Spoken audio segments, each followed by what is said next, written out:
Mr. Ahmed Deedat, respected elders and brothers, Assalamu alaikum.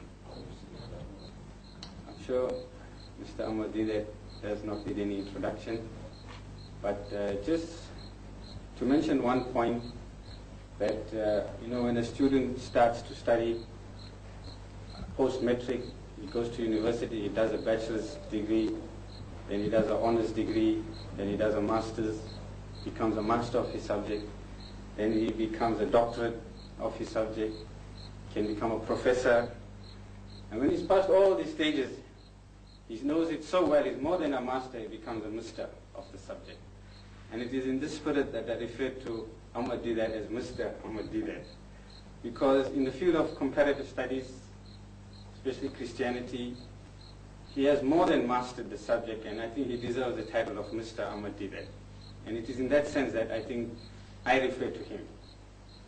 To that extent that I was this morning in the office and I heard them arranging a symposium after Ramadan in the Royal Albert Hall. He's having a symposium with an American professor. So we can see in the level at which Mr. Ahmed Deedat is. But we haven't heard much on his other knowledge, on other religions. And it is in this spirit that I approached him, and it is in this spirit that he is here today. Because a man of his learning and experience, I don't think we should lose out while he is around. And it is in this spirit that he is present here today. And I must say, at such short notice, and knowing how busy he is with such tight programs, I still can't figure out how he manages to squeeze this lecture in this evening. Just one point before I tell Mr. Ahmed Deedat to commence. You see, he has been criticized in many circles for one simple reason, is that he calls a spade a spade. We intellectuals, we tend to use euphemism and try to, use very different terms, and sometimes we lose sight of what we are describing. And the truth is the truth. And he calls a spade a spade. He's a simple man, and I think he gets down to simple things, and that's what makes him so great. And therefore tonight, the intention and the spirit with which he's going to present his subject is not that he's going to paint any picture for us. The pictures have already been painted. And what Mr. Deedat is going to do, he is not the painter of the pictures. He is the viewer, and he's going to explain them to us. And it is in this spirit we should take it. So without much ado, I'll call upon Mr. Ahmed Deedat.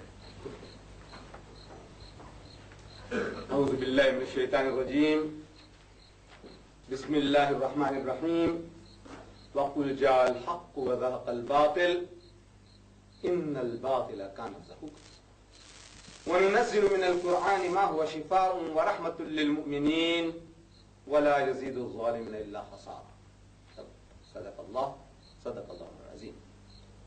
Mr. Chairman and brethren, the subject that had been suggested to me by Brother Ridwan, by Rafiq, I think he forgot to mention the subject. The subject for this evening's talk is Hinduism and Islam. Chronologically, in order of age, Islam is the youngest of the world's religions, and Hinduism and Zoroastrianism, they both vie for being the oldest religions in the world. From Islam, if we go backwards, beginning with Islam 1400 years ago, our Nabi Kareem sallallahu alaihi wasallam brought this deen of Islam to its perfection at the guidance of God. But 600 years beyond Islam, we find the religion of Christianity. As 600 years before that, Buddhism. And a few thousand years before that, Hinduism. So Hinduism claims to be the oldest of the world's religions. Where does this word Hinduism come from?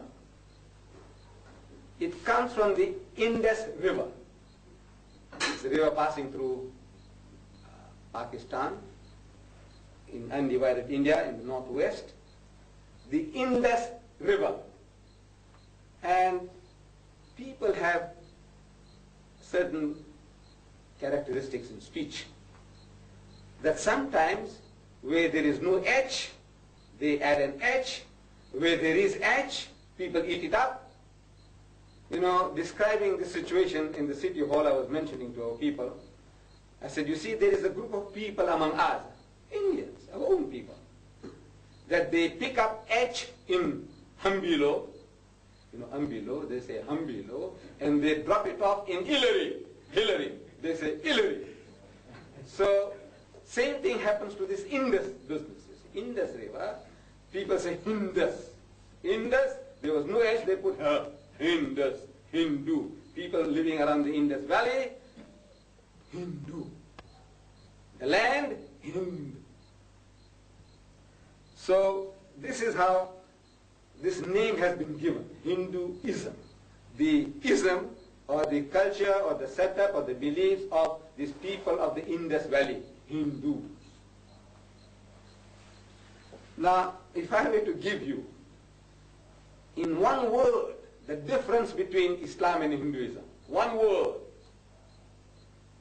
you see, the Hindu in his theology, he says everything is God. Everything is God. The Muslim, what does he say? He says everything is God's. The difference is only that of an apostrophe S. The Hindu says everything is him. Islam says everything is his. Everything belongs to Allah. The other guy says everything is he. So, and this little apostrophe S, you know what a stupendous difference it makes into a concept of God. That if you say everything is he, then therefore the Hindu, according to that concept, he doesn't hesitate in worshipping the cow, the monkey, the elephant, the snake, man, woman, trees, sea, mountains, anything, everything. Because he reasons that, look, God created everything by His word. Everything, how did He create? We also believe that Allah created by His will. Badius samawati wal ard. He said to Him, Allah is due, the primal origin of the heavens and the earth. وَإِذَا قَضَى أَمْرًا فَإِنَّمَا يَقُولُ لَهُ كُن فَيَكُونُ. That whenever He decrees a matter, He merely says to it, be, and it is. See, His word of command. Actually, this is will. We describe it as a word. So everything He created by His word. And Allah tells us in the Holy Quran that if the oceans were made into ink and all the trees were made into pen, the words of our Lord cannot be exhausted. So many creations. Everything by His word. In other words, by His will, He brought everything into being. So now, because it is the word of God that brought things into being, the Hindu says the word of God is God. His word is God. We say the word of God is not God, it is His word. As I am speaking to you, my words are not me. See, me and my words are different. Similarly, the Muslim reasons the word of Allah and Him are different things. They are His words, but they are not Him. The Hindu says His word is Him. This is. So he starts worshipping anything and everything. As such, he is a pantheist. See, we are thinking wrongly of the Hindu, thinking that he is a polytheist. Polytheist means believing in more than one God. He doesn't. Though he can't explain. When he says Rama is God, he says Krishna is God, he says Buddha is God, he says Hanuman is God. So you ask him, how many gods are there? He's confused. But really, he doesn't believe in many gods. He says everything is God, because God is in everything. So he's prepared to worship God in this form, and that form, and that form, and endless forms. But he says God is one. He says God is one. So he is a pantheist, one who believes that everything is God, not a polytheist believing in many gods.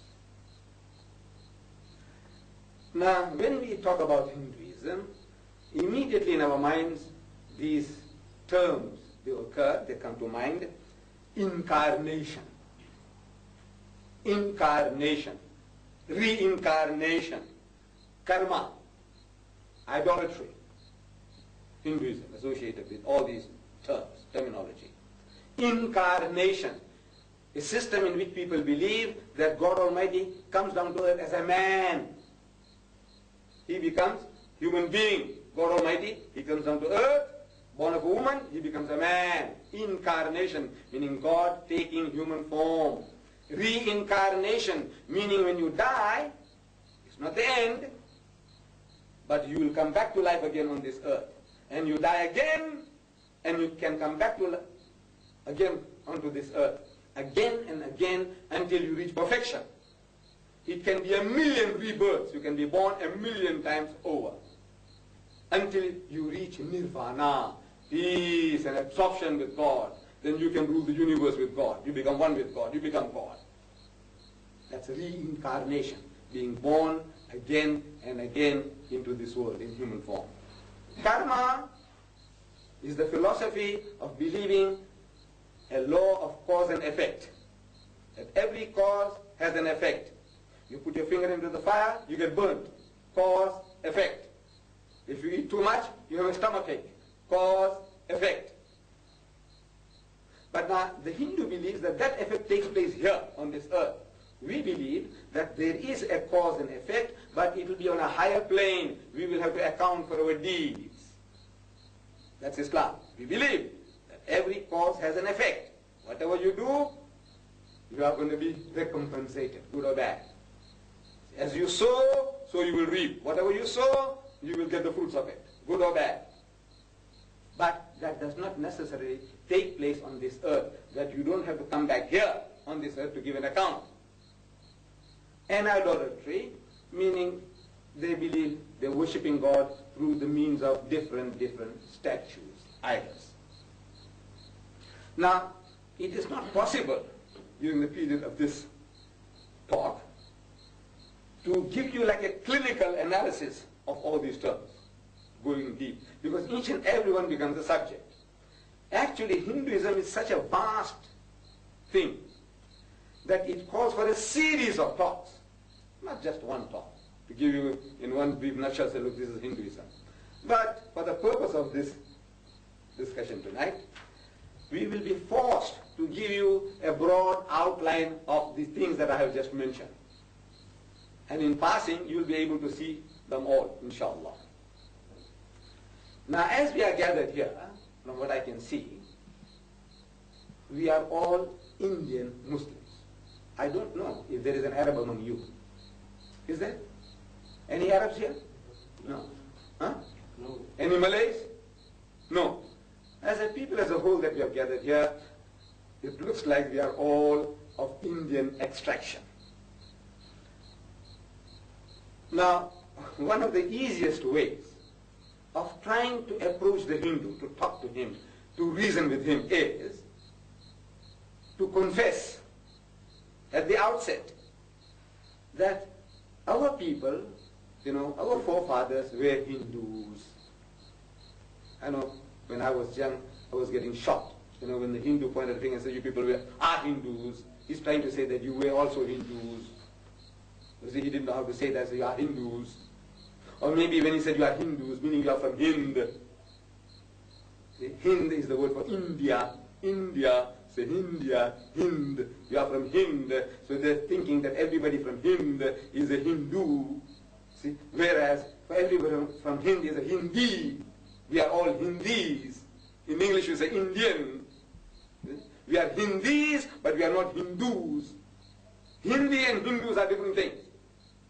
The guy is getting confused. He thinks now, being from Hind, you are Hindi, being you are Hindu. So no, our forefathers were Hindus. And we have been Hindus for 5,000 years. If somebody wishes to claim that he's got some Arab blood in him, good luck to him. Somebody says you've got some Persian blood in him, good luck to you. Somebody says we've got some Turkish blood in us, good luck to you. But coming from India, our ancestors were all Hindus. Now once you confess that, you see, it makes it easier for the Hindu to listen to you. This is our people, my people, what happened? How is it that this guy is talking differently now? So now you start coaching the subject. And I have been using a technique. You know, I live in Berlin. That's about 30 kilometers outside Durban. And Berlin is today Indian, according to our government regulations. The majority of the people are Indian, so they made it an Indian township. Coming from Berlin, Ottawa, Indian, Mount Edgecombe, Indian.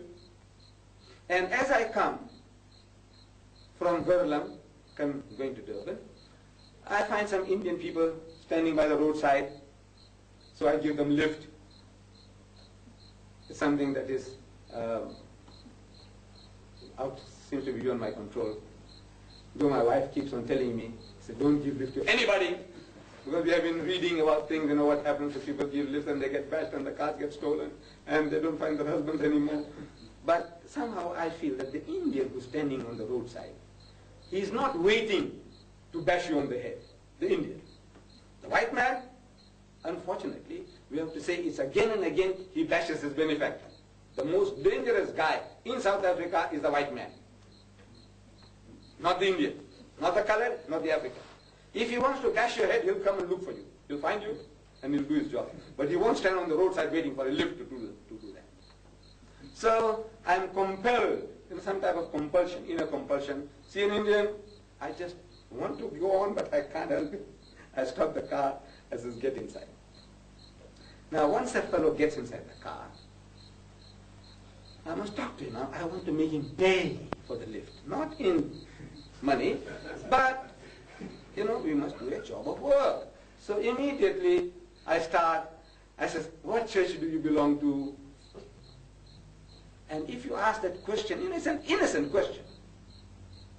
Nobody gets offended by such a question. What church do you belong to? So either he says, any church, he gives you a name, or he might say, I'm a Hindu. Now if he says he is a Christian, he is a type of a customer. Sometimes I give a white guy a lift, and I know he is a Christian. So what church you belong to? He gives me a name.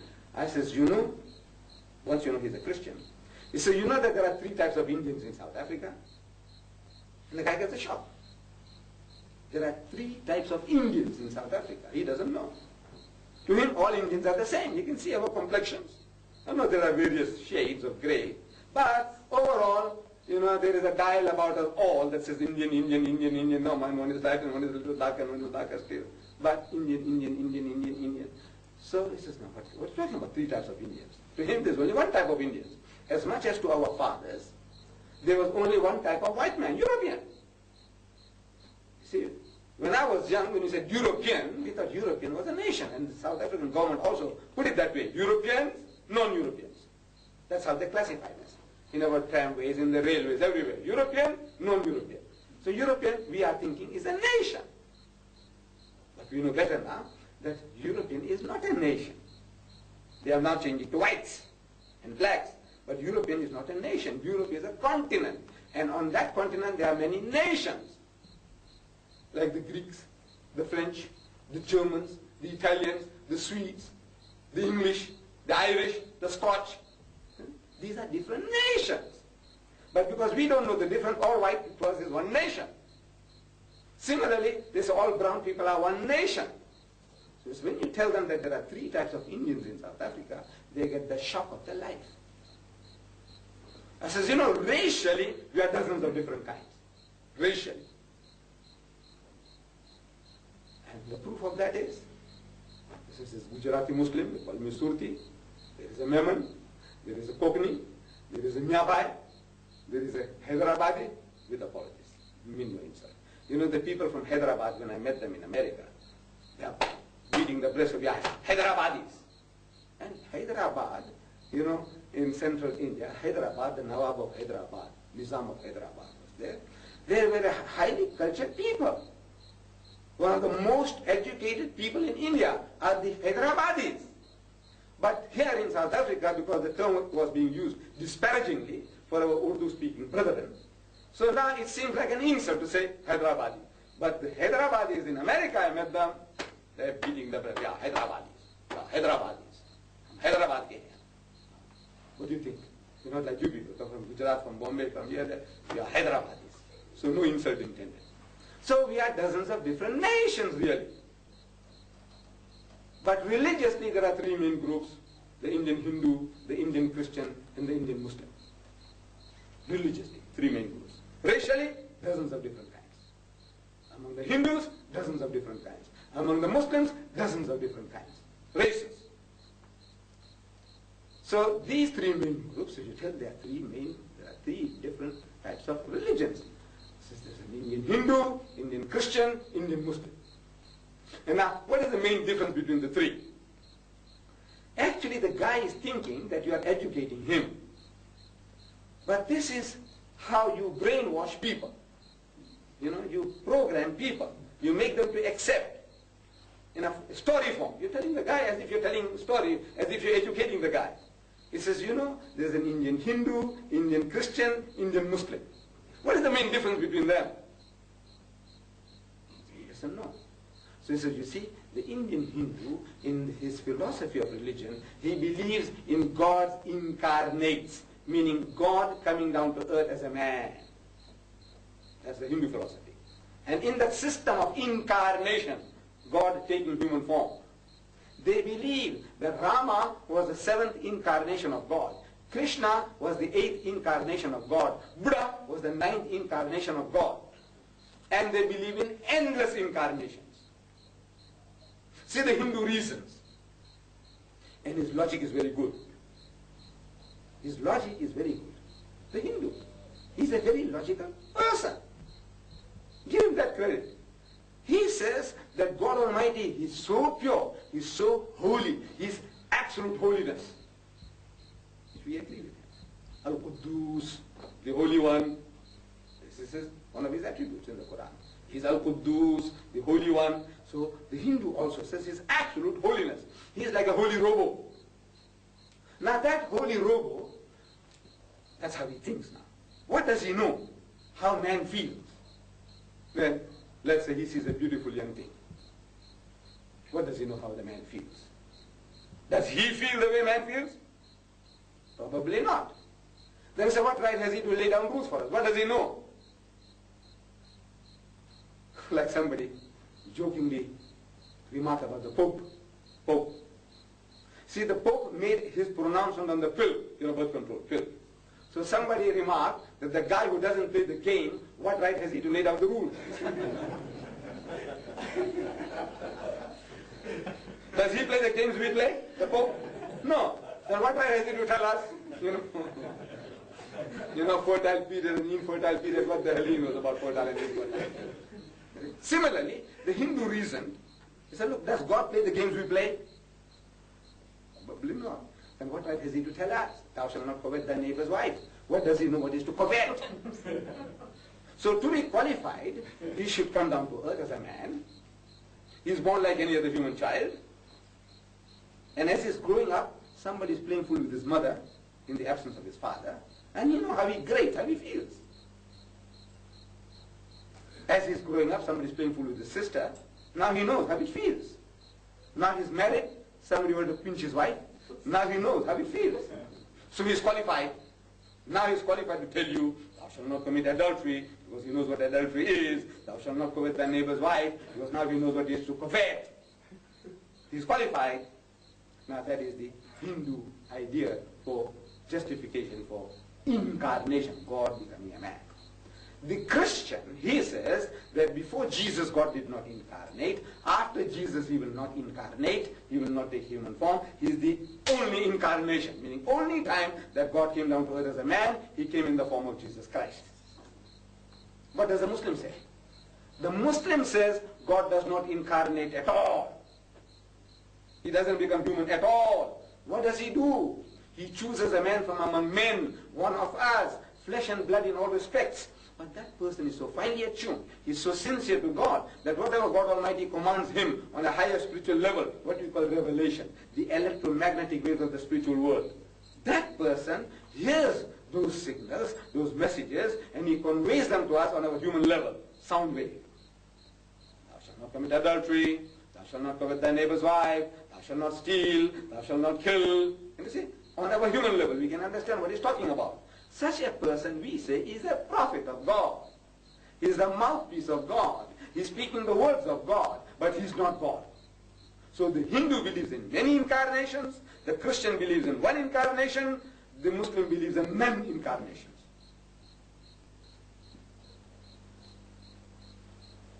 Now this is in a nutshell. See, the Muslim reasons that how can the Almighty, how can the ocean be contained in a bottle? The Almighty, in a little puny thing like you, this. No, this is the Muslim concept. This is not. God does not become a man, and it is not necessary for God to become a man to understand the problem of man, because this logic is true. It's logical, but it's not true. If it is true, then God must become a monkey to understand the problem of a monkey. He must become a donkey to understand the problem of a donkey. He must become a cockroach to understand the problem of a cockroach. What kind of a God is this? He says, no. The Creator knows what He has made. If you made the table, you know what the table is. You don't have to become a table to understand a table.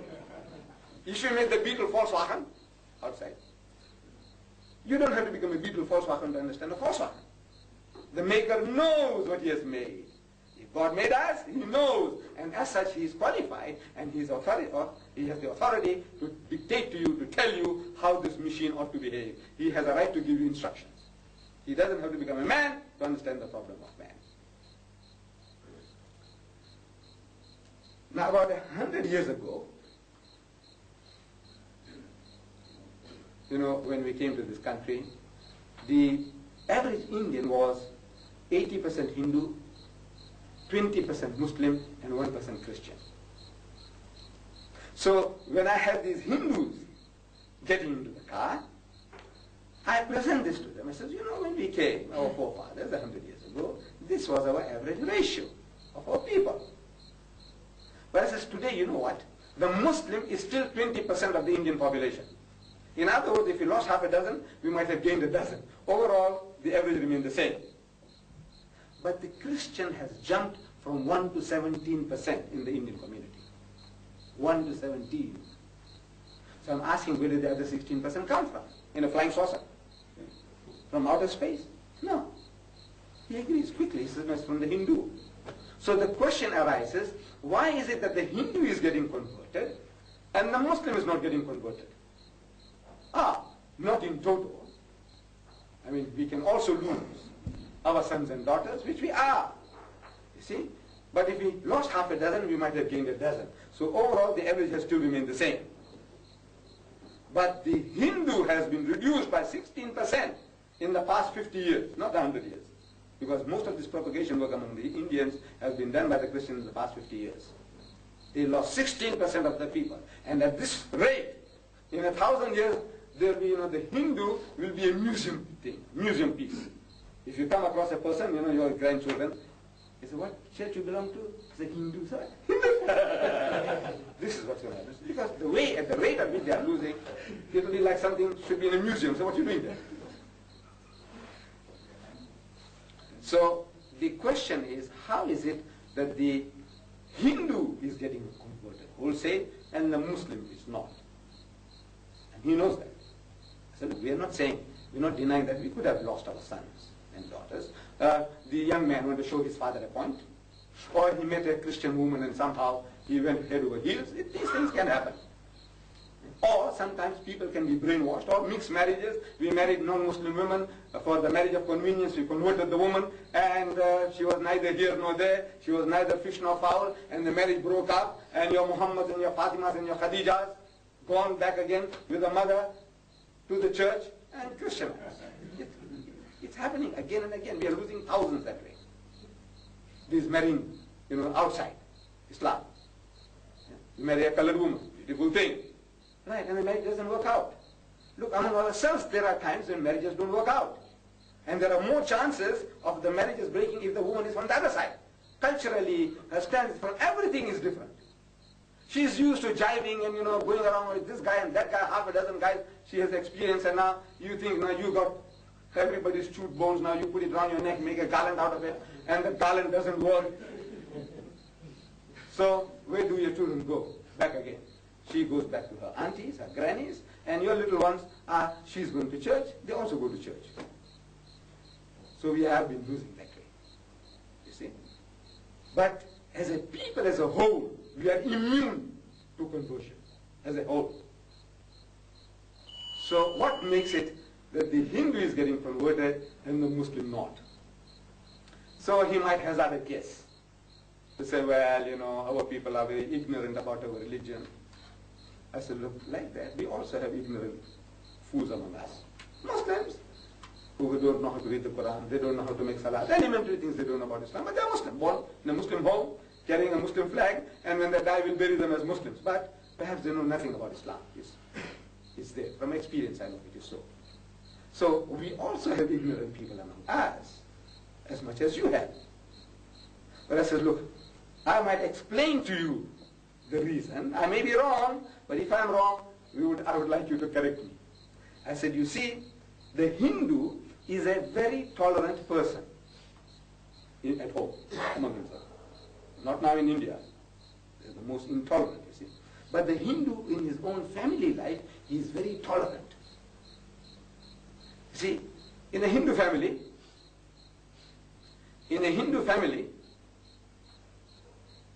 if one of them, the father says, I believe in Ganesh, the elephant-headed god. The other guy says, I worship Siva, no problem. The other guy says, I worship Hanuman, no problem. The other guy says, I worship Sita, no problem. One says, I believe in one God, no problem. The other guy says, I believe in no God, no problem. The other guy says, I believe in million gods, no problem. No problem. There's no fight. The Hindu will not fight as long as he says he's a Hindu. You say you're a Hindu, you can believe what you like. The only time trouble would start is when he says, now I'm a Christian. Maybe there's a reaction. Now he says, from now on I'm a Muslim. There's a reaction. But if you say you're a Hindu, and you say you believe Muhammad is also prophet, no problem. You say Jesus is also God, no problem. As long as you retain the label. You see? So he is very tolerant as far as that is concerned. And in his system, he believes and he worships man gods, women gods, animal gods, anything, everything. So once he is used to worshipping one type of man god, it is not difficult for him to change from one man god to another. See, he's already used to worshipping man gods. And his man gods, you know, if you see them, his man gods, here is an example here. This is Siva. He's blue. See, he's blue. Look, this Hanuman is blue. There's Rama in the background, blue. This Krishna, it looks purplish here, but it's blue in the religious pictures. So what is this? You see, Rama is blue, Krishna is blue, and blue is an ugly color on the body of man. Oh, brother here's got a blue jacket on. Nothing wrong with it. Your wife's blue dress, nothing wrong with it. You wear the blue denim trousers, nothing wrong with it. Blue shirt, nothing wrong with it. But on the body of man, when a man goes blue, you rush into hospital. lack of oxygen creates that. See? Danger. Then why should they give such an unnatural color to the gods? I said, you see, blue, this word blue is beautiful. There. It has so many meanings. Blue. We talk about the blue sky, the blue sea. Color, that's color. Blue sky, blue sea. Then you find a guy talking fat lot about religion. And the police roadblock there. And they stop him and they get blue films in his car. So blue means filth. Filth. Huh? Blue meant blue color. Now blue means filth, the blue film. Then they speak about the blue-blooded Englishman. You know what it means? It means pure-blooded. So blue now stands for purity. Blue means filth, now blue means purity. Then when I'm giving the guy a lift, he puts his hands in my pocket, so I grab him by the hands. And he goes blue in the face. You know what it means? He went cold. What he says, he went blue in the face. Huh? Or the guy makes a promise, he says, I'd like to meet you again. And my companion asked me, that guy, you know, that certain day you gave me a lift, he said, did he meet you again? I said, guys like that, man, you get them once in a blue moon. Meaning, once in a while. Can you see? So blue, man, has got so many conflicting meanings. Blue means filth, blue means clean, means cold, blue means once in a while, blue means beautiful sky. Anything, everything. So now, but a blue God, compared to a blue God, now they present to you a blonde God. White. You see, Jesus Christ, blonde hair, blue eyes, handsome features, like an Englishman or a German, Nordic type, not with the poly nose, the crooked nose, like a Jew. No, no, no. Because if you see a picture like that of Jesus Christ, everybody will say, Shylock, Shylock. So they give him a straight nose. See, like an Englishman or a Swede or a Norwegian or a Dane, not like a Jew. See? And we are all suffering from an inferiority complex. All of us. Whether Muslim or Hindu. We are coming from India. That white man has been ruling us for 150 years. A handful of them, they knocked hells into us there. They enslaved us for 150 years. And here in this country, a handful of whites, 4 million whites ruling 20 million blacks at the moment, and we can do nothing about it. How do you feel? 20 million blacks, and you can do nothing. Well under control.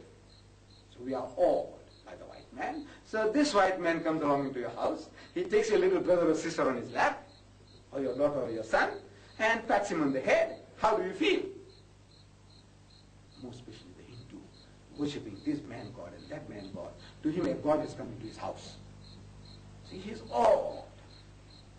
And then the guy terrifies them. You're going to go to hell. There's an easy way out for you. You believe in the Lord Jesus Christ and you'll be safe. Otherwise, all your good deeds are like filthy rags. You're all going to go to hell. So the poor guy is getting converted. But an amazing thing is this, that the Hindu is like, we say in Gujarati, Allah ni garib guy. Is Allah's cow, free for all.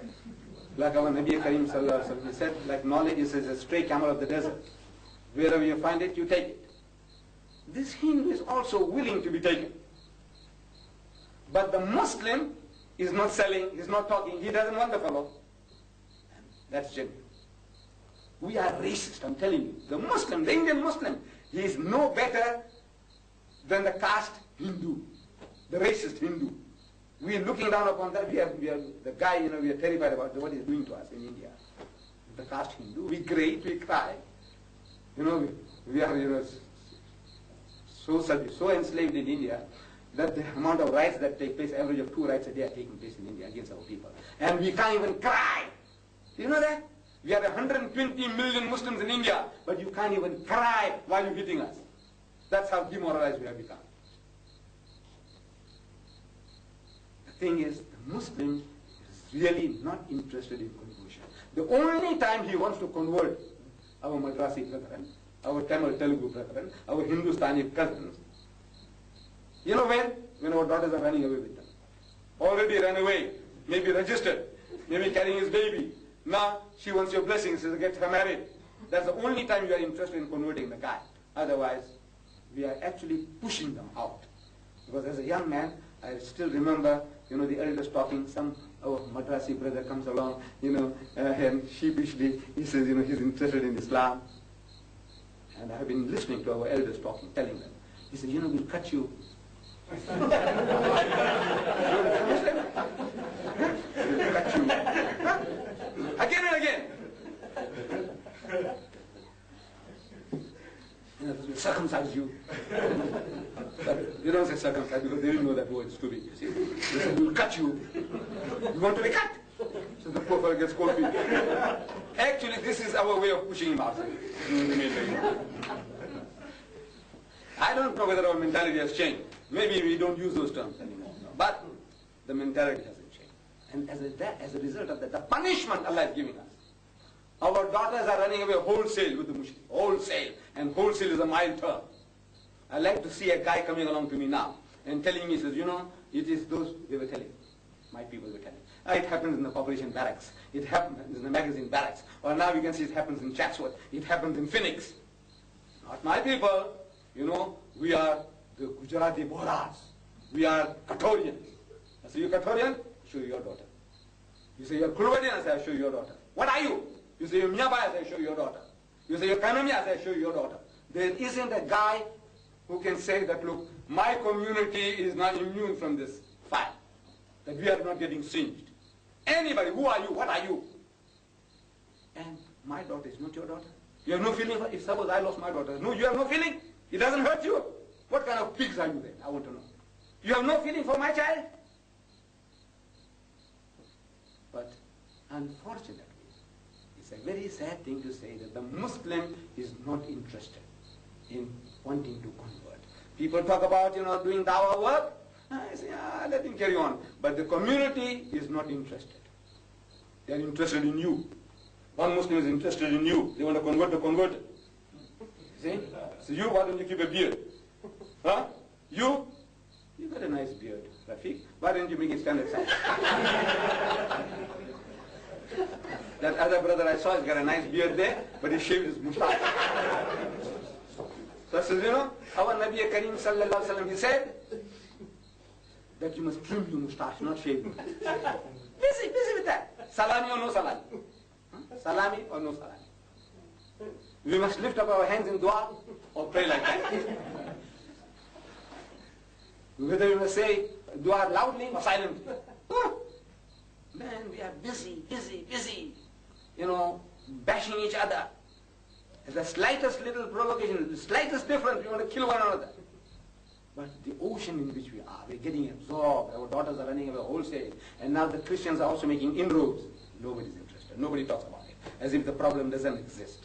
Because it hurts us to think about it, to talk about it. But now, our Hindu, I tell you, wallah, the guy is so receptive. You explain things to him, and by the time I reached Durban, you see, the guy says, "Uncle, I've never heard anything in my life before like this." The history of people. I says, look, man, we were one people. And the proof. I said, you see, I'm a Gujarati Muslim. I speak Gujarati. My forefathers were Banya Hindus. Nothing to be ashamed of. We should be proud of the fact that Allah Ta'ala made our forefathers to see the light, and they have been freed from all the mire in which we were. So, I said, I'm a Gujarati Muslim. My forefathers were Hindus. You see, the Banya and me, one nation. We look alike. We speak the same language. Chemche, Saruche. Same language. We eat the same puri pattas and bhajiyas, like the Banya. And we have the same surnames. I said, look, there's a Muslim Patel, there's a Banya Patel. Banya means Hindu. Muslim Patel, Banya Patel. Muslim Desai, Banya Desai. Muslim Bula, Banya Bula. Bawa and Bula, Muslim. And Bula and Sons, Hindu. Parak, Muslim Parak, Hindu Parak. Every surname that you find among the Hindus, you find among the Muslims. What does it mean? It means at one time we were also all Hindus. Why should you be ashamed of that? You should be happy that Allah Ta'ala showed you that our ancestors had the courage of the conviction to change. And how did it happen? Another story. You see, sometimes you start another story. I says, I come from the west coast of India. Above Bombay there is a small port called Surat. There is a Tapti river running through the town. Small river. And sailing boats come to Surat and they go, as they were coming and going for hundreds of years. Arab traders, they brought their dates to barter for our muslin cloth, our turmeric, our tamarind. And when prayer time came, one of them gave the azan. The Muslim call to prayer. You must have heard it sometime. The guy starts shouting, in there on the riverside, I'm talking about a few hundred years ago, Allahu Akbar, Allahu Akbar. So Allah is the greatest, Allah is the greatest. Actually, I'm educating the fellow what the whole azan is all about. So Allahu Akbar, Allahu Akbar. So Allah is the greatest, Allah is the greatest. So Ashhadu an la ilaha illallah. Said, I bear witness that there is no other object of worship but Allah. He repeats it twice. He said, Ashhadu anna Muhammadan Rasulullah. He said, I bear witness that Muhammad is the messenger of Allah. He repeats it twice. Yes, we are being warned. He says, Muhammad is only a messenger. He's not God. He's not the son of God. He says, don't make a mistake like the others have done. They made the prophets into gods. They made the heroes into gods. Don't you do that. 5 times a day we are being warned. And alhamdulillah, that message has gone out. Nobody says Muhammad sallallahu alaihi wasallam is God. Nobody says that he is Allah. He is God Almighty. Nobody says that. Or he is the son of God. Nobody says that. 5 times a day you're being reminded. Then he says, if you believe in these 2 fundamentals, that there is one God and Muhammad is his messenger, then what is the message? He continues. The muazzin, the one who gives the azan, the call. Hayya ala salat, this is come to prayer. Hayya ala salat, this is come to prayer. Hayya ala falah, this is come to success. Because this is real success. That you remind yourselves about your duties and obligations towards your Creator and your duties and obligations towards your fellow human beings. If you want to be successful, there is no other way. And he winds up the call by saying, Allahu Akbar, that Allah is still the greatest, Allah is still the greatest. Whether you come or you do not come, you are not going to lower him in his exaltation, in his majesty, in his glory. He still remains supreme. And the final words of warning he gives is, La ilaha illallah, that there is no other object of worship but Allah. In other words, you can keep on worshipping your man gods, your woman gods, your money gods, but remember this, that the only one who deserves to be worshipped is him. This is the national anthem of the Muslims wherever they live. But now, on the riverside, in Surat, my ancestors, they heard somebody wailing in the wilderness. What did it sound like? Because that's what it sounds like. If you don't know what the words are, what is the guy like? Oh, Allah! He's lengthening the sound so the voice may travel. But to the non-believer, non-Muslim who hasn't heard the words, what is it to him? Man crying, something's gone wrong. So I says, now my ancestors went to investigate. Somebody in trouble. And when they came there, you know, if these people were 100, one guy takes the lead and 99 follow. If they were half a dozen, one guy takes the lead and 5 follow. So they are there. And they're going up and down, looking this way, looking that way, lifting up the hands. When they finish the prayer, they're thanking the Almighty for His many mercies and praying to Allah, say, Ya Bari Ta'ala, make us successful in our business, and then when we are successful, when we return home, we want to find our family safe and sound. This is what the whole thing is about. And when they're finished, they find the customers are waiting. So my Hindu ancestors, you know, we Banyas, we are highly intelligent people, very clever. You know that. Look at the businesses. Who has them all? Industries, who has them all? The Banya Muslim. The Gujarati Muslim. It's count them. Who's got? Who's got it? Who's the fulus? Says, among the Hindus, the Banya. Among the Muslims, the Banya Muslim. Admit it. That Allah has given the Banya Muslim something little extra with his mathematics, you know, that he can work out. Very, very easily, you know, how to make profit. The other guys don't know so well. We need computers. So, my Banya ancestors, you know, they're arguing with these Arabs. They, what are you doing? Going up and down, looking this way, looking that way. He said, no, we are praying. So, praying to who? See, my ancestors couldn't pray without having something in front of them, in a statue or a picture. I'll show you some gods of my ancestors. He said, they can't pray. So, what are you praying? You don't see anything there. What do you worship? The river god? He says, no. But the tree god? He says, no. Then what God are you worshipping? So the Arab explained, he said, we are worshipping the unseen God of the universe, who is beyond the imagination of the mind of man. We know He exists, we know He's real, but it's not like anything we can think or imagine. My Hindu ancestors were not to be undone by such logic reasoning. He says, you know, we're not like you. You worship a God you can't see, you can't feel, you can't touch. Not like you. You know, we worship the sun. You know what the sun is doing for us. You know, he says, we worship the cow. We know what the cow is doing for us. You know, we worship the sea. We know what the sea is doing for us. Not like you. You worship a God you can't see, you can't feel, you can't touch. So the Arab reasoned with my ancestors. They said, look, the sun is a wonderful thing. You see, without the sun, no life. If there's no sun, there's no life. But tell me now, did the sun make the grass? So he says, no. Did the sun make the chicken? He says, no. Did the sun make you? He says, no. He says, you see, somebody made the sun for your benefit. And the sun is doing its job. It's following a law and an order. So precisely that it's working that we can, you know, through mathematics and astronomy, we can predict the eclipse of the sun 1,000 years from hence. Every eclipse of the sun you can work it out.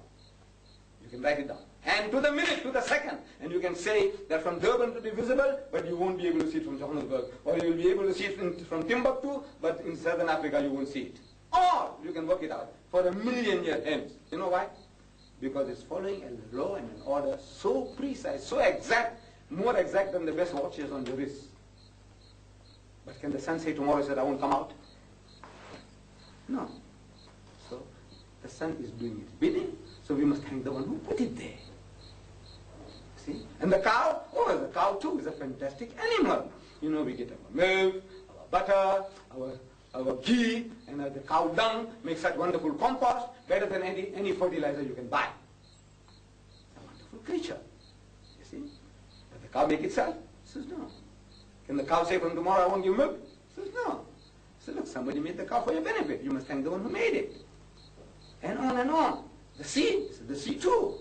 Says, you know, without the sea, all the filth and the mud that gets washed into the ocean after every rainfall, it will ferment and it will create gases that will kill all living things. But by the mercy of God, the gravitation is churning out the waters, digesting the filth and the rubbish, that it might not kill us. So the one who has made all these things, we must thank him. So between two brothers, Chagan and Magan, Magan saw the light and he became Musalman, and Chagan remained behind. So I am the children of Magan, and the Banyas are the children of Chagan. They are cousins. They are one people. So, you know, I said, imagine you. When I land you in Durban, you know, I said, park my car. Previously in Victoria Street, you know, where that Machain was. Now I park it in Nickel Square garage. I said, look, I stop my car and you get down. And you come outside and you're fondling my mudguard and you're kissing my tires. So somebody coming along, passing by, say, what's wrong? What kind of inspection is this guy doing? I said, no, he's tanking my car. So what for? Says, give him a lift. You know, the sun might have got him, the rain might have got him. What will people say? They're a bloody lunatic. Look, who? I said, who stopped the car? He says, you. I said, you see, if you have to kiss anybody's hand, me. I'm not asking you to do that. But if you have to, kiss my hands, kiss my feet. Man, damn it, don't know what God is what you doing. What will people say? You're a lunatic. And the guy sees it. Say, uncle, I never saw it in that light before. Yeah. But these are ways you can approach them, explain to them, and you entertain them. You know, there are certain common denominators between the types and types of Hindus. You see, there are two types of Hindus. They call them the Aryan Hindus and the Dravidians. Dravidians are the Tamils and the Telugus. They are actually the natives of India, meaning the original people of India. Some 5,000 years ago, an Aryan invasion of India took place. My ancestors, they invaded India 5,000 years ago. And they conquered the land.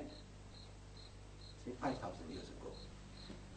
Now, among them now, we have this Hindustani and the Banya people.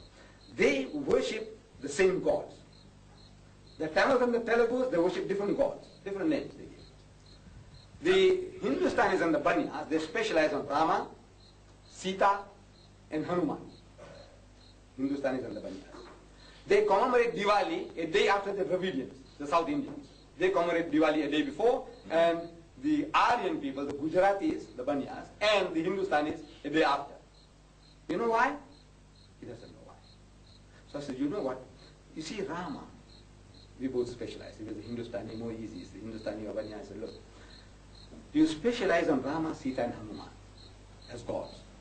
The South Indians on Shiva, Subramani, Ganesh, and endless other gods. So I said, you know what? Who was this guy Rama?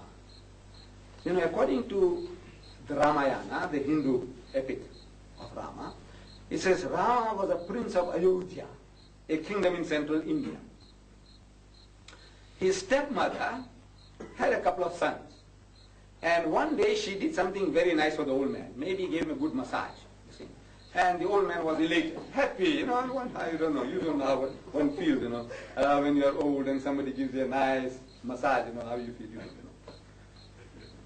So, the old man is elated. He says, look, darling, what do you want?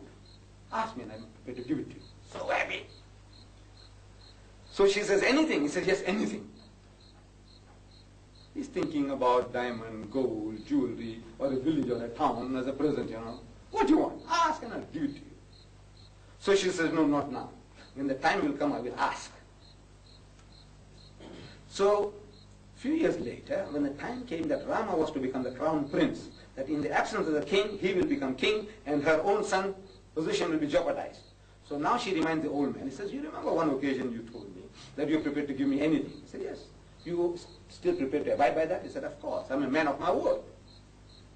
So she says, look, I want you to exile Rama, throw him out of the kingdom for 14 years. In the meantime, she knows her children will be in power. Say 14 years, kick him out. So what a thing to ask. You ask me diamond, gold, jewelry, village, town, I'm prepared to give it to you. Land, what do you want? What a thing to ask. He said, look, if you don't want to, you don't. But you said anything. He said, yes, but. He said, look, if you don't want to, you don't. But you said anything. So the old man got caught with his words. So he calls Rama. He said, look, my son, between me and your mother, this is the problem. I promised her anything, and now she's holding me by that, and she wants me to exile you. And Rama is a gentleman. He said, look, Dad, I don't want you to compromise your promise. If that is so, I'm prepared to go. Voluntarily. So Rama and Sita and Lakshman, Rama's brother, they go out into the wilderness. In the wilderness, the king of Ceylon, Ravan, this is Ravana. He sees the beautiful Sita. Ravan is a darker skinned fellow. Because you see, the equator is passing over the Ceylonese, the Sinhalese, the Sri Lankans, for millions of years. They are better baked than the people from central India. Very lighter complexion people. We're coming from the north. You see, the sun is hitting us at an angle. And these dark-skinned people, the sun is brazing them all the time. So this dark-skinned fellow, this Ceylonese Ravan, he sees this beautiful Aryan girl, like a Maharaj girl, like a Singh girl, like one of my daughters. You see, this beautiful thing, and he's enamored. He wants her. But he can't go and grab somebody's wife, and he's a sharpshooter. Rama was a sharpshooter. So he makes his brother, this is the history I read in the Ramayana, the Hindu book called Ramayana, the epic of Rama. So Ravana, he makes his brother by magic, by mesmerism, hypnotism, to appear like a buck, deer. And it goes in front of Rama and Sita. And when Sita sees it, she is tantalized. She wants the buck. She tells her husband. The husband is game, so look, I'll go and get it for you. So he starts chasing the buck. And running after the buck. And when he gets a chance, when he was out of sight, he shoots it, and the thing falls to the ground. So he goes up to the buck. When he goes up to it, he's metamorphosed into a man. Now he realizes that somebody is playing a trick on him. If somebody is playing a trick, there must be a motive. Sita's life must be in danger. So he rushes back to Sita, and Sita is gone. She's abducted by this guy Rama. Taken away. Poor Rama, what is he to do? So he goes and finds Hanuman, the monkey god.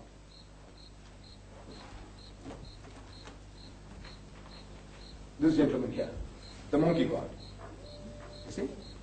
He goes to Hanuman, the monkey god, and tells him, look man, my father kicked me out of the kingdom, and somebody stole my wife. Won't you help me? And Hanuman is a gentleman. He's also a gentleman. He said, look man, I'll help you, by all means. But you can't clap with one hand. You clap with two. So he said, look, you help me and I'll help you. So what you want me to do? He said, come with me, follow me. So what is it?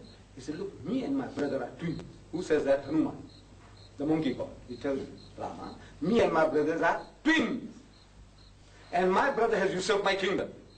So I want you to help me to get my kingdom back, and I will help you to get your wife back. Fair? So very fair. So come. So they go to Hanuman land.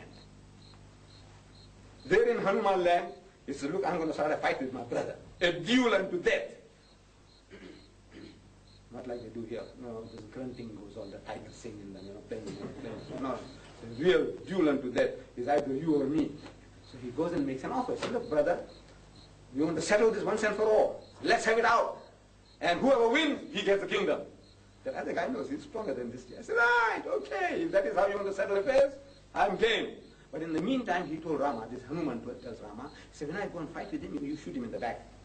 Finish him. He said, right. So they start a fight, and they're dueling, and after 15 minutes, half an hour, this guy comes back, tempting for bread. He said, look, why didn't you shoot that fellow? He said, if I go for the next round, I'm finished. He says, no man, between you and your brother, you are so identical. If I tried to shoot the other guy, I could have shot you. So what to do? If I go for the next round, I know I'm finished. He said, look, you put a hanky around your neck, then I know that you are you and the other guy is the other person. I said, right. So he goes for the second round with a hanky around his neck, and Rama manfully shoots the other guy in his back. So Hanuman gets his kingdom. And he takes his troop of monkeys, and they go to build a causeway. You see here now, you see, I don't know, it's a bit far for you people. These are all monkeys flying. See, there is a causeway being built. There is Lanka. This is India part. See, this is Rama, his brother Lakshman, and this is Hanuman, the monkey god. This is Shiva, the God Almighty, and his wife Parvati. Right. But this is the causeway they're building between India and Ceylon. And it took them 12 years throwing rocks into the sea. Throwing rocks into the sea. And after 12 years, they attacked Lanka, Sri Lanka. And they kill Ravan, and they bring Sita back. That is Deepavali. From Sri Lanka to India, that's Tamil land, Tamil Nadu. So they commemorate Diwali, Festival of Lights, happy that, their God was able to get his wife back. Hooray, hooray. Then a day later, the North Indians, they started celebrating. Can you see the difference, the reason? Why the South Indians first, a day before, and the Middle Eastern Indians, or the North Indians, a day after. This is the reason. Sounds very good. Beautiful story. I'm telling them, so, and everything, they know. There's nothing new. But I says, you know what? This creates certain questions in my mind. I says, Rama is a god. He said, yes. But I said, he didn't know that the buck was not a buck. Can you imagine? He's God, but he didn't know that the buck was not a buck. Somebody was deceiving him. He's God, but he didn't know, poor fellow. So that's what it looks like. That's what the book says. I said, Rama is a god, but he wants the help of a monkey god to help him. He is God, but he needs a monkey god to help him out of his difficulty. Incongruous. I said, yeah, look, he's a god. And yet, I said, 12 years poor fellow had to wait to get his wife back. You see, Ravan, maybe he had a helicopter or a boat. He took Sita across just like that. Rama took him 12 years, to build a causeway. I said, didn't he know how to make a raft? These people that we are talking about, my people. 5,000 years ago, there was a civilization in the Indus Valley. I went to Mohenjo-daro and Taxila outside Rawalpindi. In Rawalpindi, Taxila, there are excavation works going on, and there's a museum close by. I visited it around the 1950s. At that time, I wasn't very much interested in what I'm talking now. It was just, casually, just to come and tell people I visited Taxila. From that point, I visited the place. And in the museum, I saw gold jewelry as modern as today's jewelry, made by my ancestors 5,000 years ago. 3,000 years before Jesus was born, they had a waterborne sewerage in Taxila. They made muslin cloth, a yard muslin cloth, you can hold it in the palm of your hand. Now that nation, they didn't know that deadwood floats. Is it possible? A nation was so civilized. They made gold jewelry, they made muslin cloth, but they didn't know that deadwood floats. I says, in anthropology, study of man, we learn that mankind knew that deadwood floats long before he invented fire. The primitive man standing by the riverside, the river is in flood, and he sees trees being washed away, and somehow the trees come somewhere nearby one of them, and then he wades in and he gets onto the tree and he sees this carrying his weight, it's floating, and he's jumping, hey, it's nice, it's a nice feeling. He discovered that deadwood floats long before he discovered how to make fire. And yet Rama, poor man, he didn't know how to make a raft. He could have crossed over, he wouldn't have waited 12 years. But the devil, Ravan, they say is a devil. Look, the devil did it just like that. Amazing. God, he poor fellow, 12 years. And I says, look, you my friend, if somebody takes your wife behind the door for 2 minutes, and if you have the power to break the door down, break the wall down, what would you do? We say, break it down. If you have the power, you do it, you wait. Somebody with your wife, your mother, your sister, your daughter, you wait for 12 years to rescue her? What kind of a God are you? 12 years, and what is that guy doing with his wife? Can you imagine? Because look, anybody steals somebody's wife, there's only one reason. No matter how old the guy is. Nobody steals people's wives to worship them, say, you're my Sita, you're very beautiful, you're very nice. So the guy sees how ridiculous the situation is. I said, you see, my forefathers, they saw the light and they extricated themselves. Or we have another experience. You see, the experience with Hinduism is so vast. But if you look for it, when the opportunities are there, pass it on, pass it on. When you're passing on, you're actually programming him, you're brainwashing him away from what he's holding on to. Because his mind revolts. God! He can't save his own wife. As if somebody abducts your wife and you say, oh Rama, help me, oh Rama, help me. I said, how can the poor Rama help you when he couldn't help his own wife?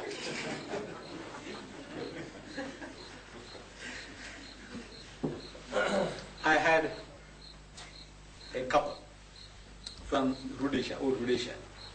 They call themselves spiritualist white people. They came to the office, just some time back. And I said, now how do you people come to find us? I said, no.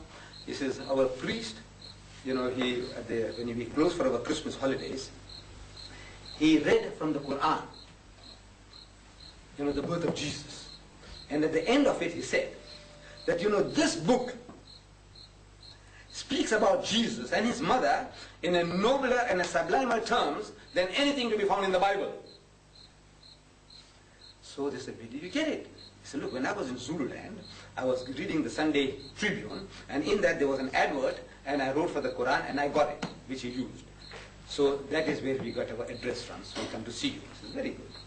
And we found these spiritualist Christians. They call themselves spiritualists. They don't belong to any other of these Orthodox churches.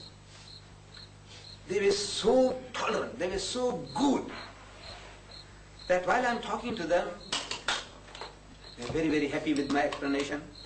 But they had an attitude towards all religions, that all religions are the same, and all religions are equal. They say all the rivers go into the ocean, and all the paths lead up to the top of the mountain. That's actually the Hindu programming. This is how the Hindus program people. So look, all rivers go into the ocean. You know my mind. All the paths lead you to the top, means to God. Any path you take, you reach there. See, whether you take Hinduism, Buddhism, Christianism, communism, anything you take, you reach there. What are you worried about? You don't have to become a Muslim, or you don't have to become this or that. You just take any path, it'll take you there. You be a good Christian, I'll be a good Hindu. You be a good Muslim, I'll be a good Hindu. You don't interfere with me, I don't interfere with you. Sounds very, very, very, very, charitable. So these people now are brainwashed with that type of idea. So all religions are the same, and they are all equal. And I'm telling them all religions are not the same, and they are not equal. And the more I argue, the more it creates the impression that we Muslims are very intolerant. He is tolerant, he is prepared to concede that Islam is equal to his, but I'm not prepared to concede that all are equal. And the more I argued, it was creating a bad taste in the mouth. So I said, now let's change the whole situation. So I'm telling them, I said, look, have you visited the mosque? He says, no. I said, come, I will take you to the mosque and see, how we Muslims pray. And they came, take off the shoes. I won't go into details, took off the shoes. While we make wudu, explain, saw the salah. We came out, very impressed. Very impressed. I said, now, have you been into a Roman Catholic cathedral? That's the next door. Next to the Jummah Masjid is the Roman Catholic cathedral. He said, yes, yes. So I said, now you know how the Muslims, how they behave in their mosque, you know what it looks like, you know what a Christian cathedral looks like. Have you seen a Hindu temple? He says, no. I said, come, I'll take you.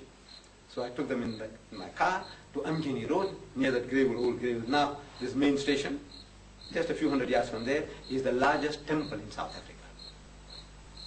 The largest mosque in the southern hemisphere, Durban. The largest temple in South Africa, Durban. Durban is unique. So I took them to the temple.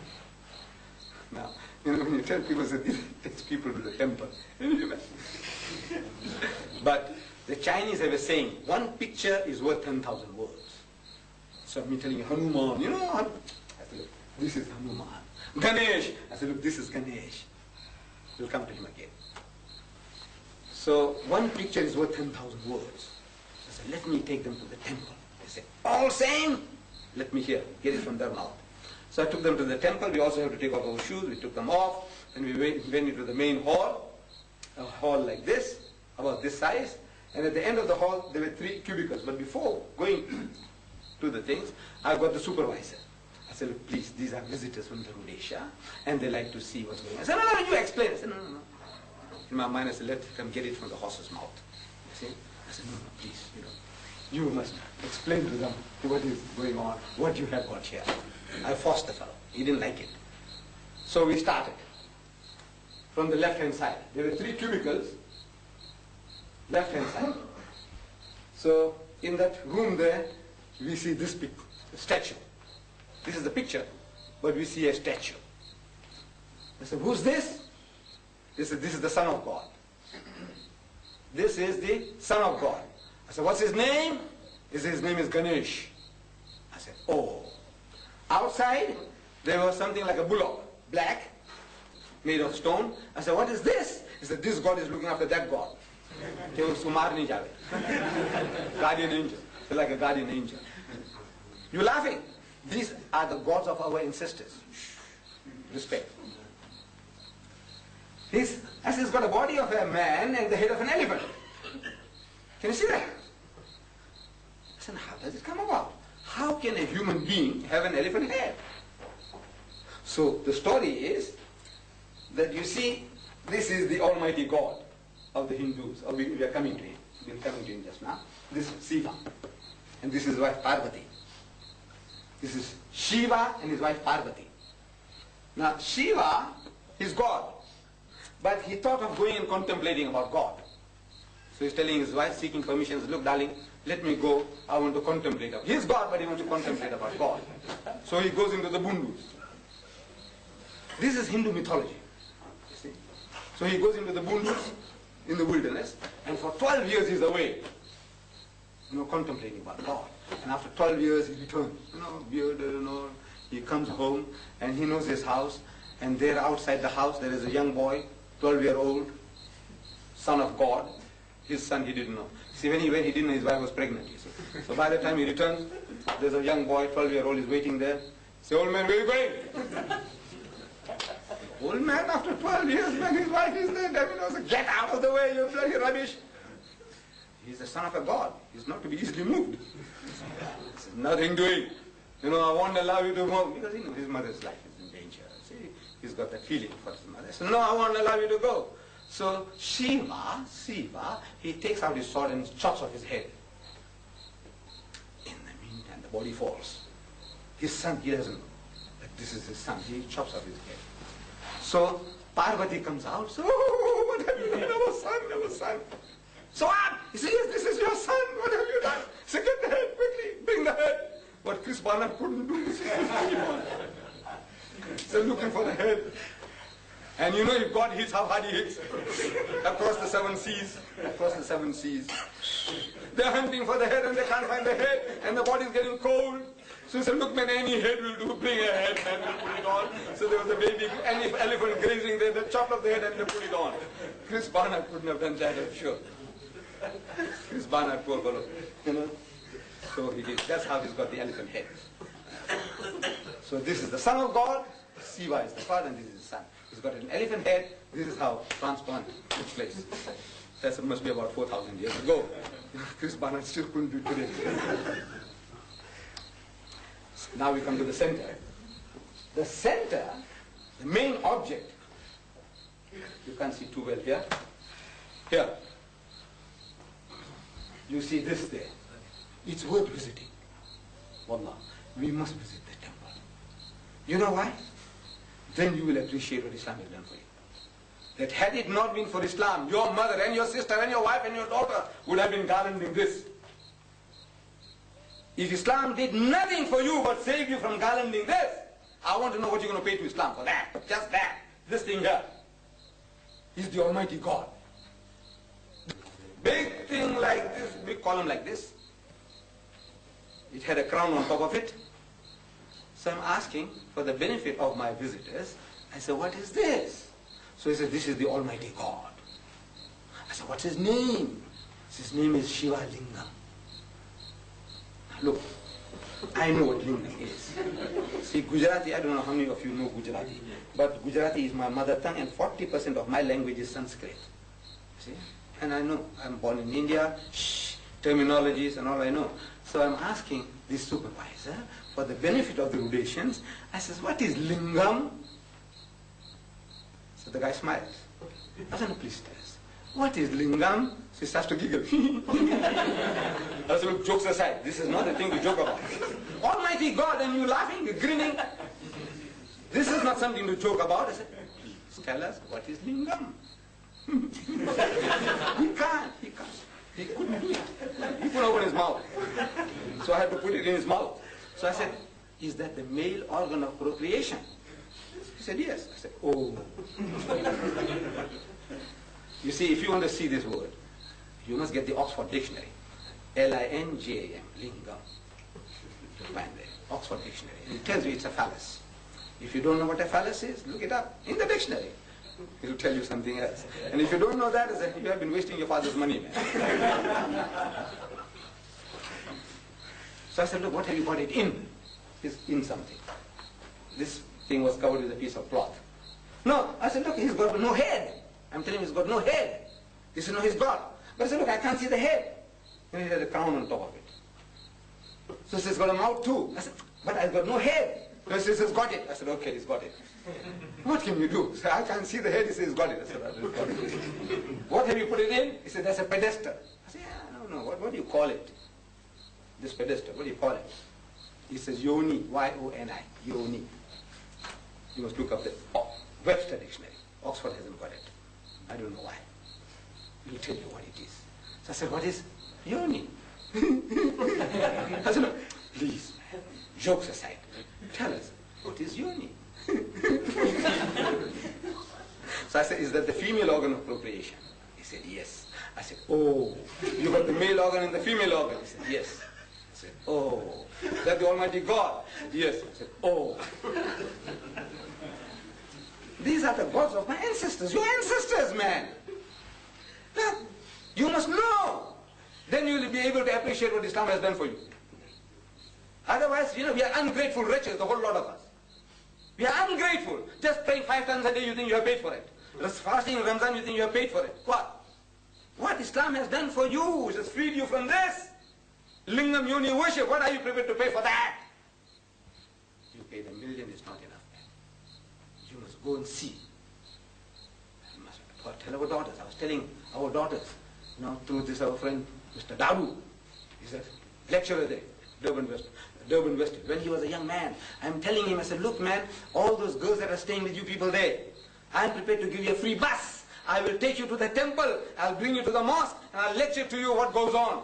To explain to our daughters what you are bargaining for. When Allah says, Ulaika yaduna ila nar, they are inviting you towards hellfire. Wallahu yadu ila al-jannati wal maghfirah.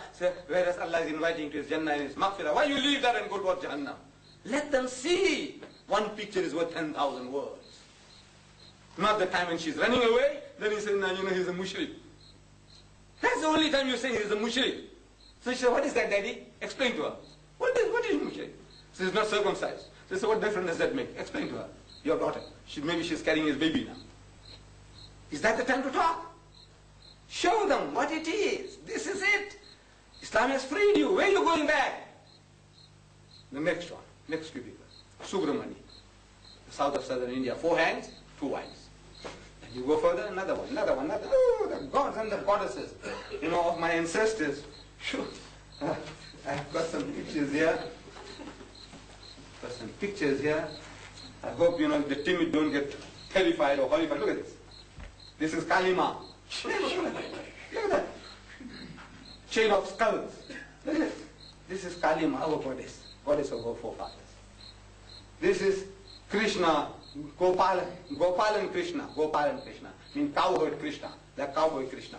This is the cow, he's a cowherd, and this is God. Same God, Krishna Sahib, you find some young girls, the cowherd girls, girls who look after the cows. They are swimming in the water. About a dozen of them. They were absolutely naked. Some of them, they put some saris around them. But they were in the water naked. They left the saris outside. So Krishna takes them onto the trees. He adorns the trees with the saris. This is according to the Rama, Bhagavad Gita. You see? So the poor thing, you know, human beings, how long can you remain in the water? After an hour, 2 hours, you get cold, man. You know, the water becomes uncomfortable. All the pleasure is going away now. So they want to come out. They can't come out, they're naked. So they're telling Krishna, says, please, man, let us have our saris. So he says, no, you come out and I'll give it to you. So they came out, poor thing, with the hands around the private parts. So he says, no, you take off your hands and I'll give them to you. So they had to take off their hands so they can get the saris back. This is all our forefathers, our gods of our ancestors. Islam has figured. So now, we went and saw. Then there are 9 planetary gods representing the planets. You must go and visit. Huge table, stone table, on which there are 9 planets.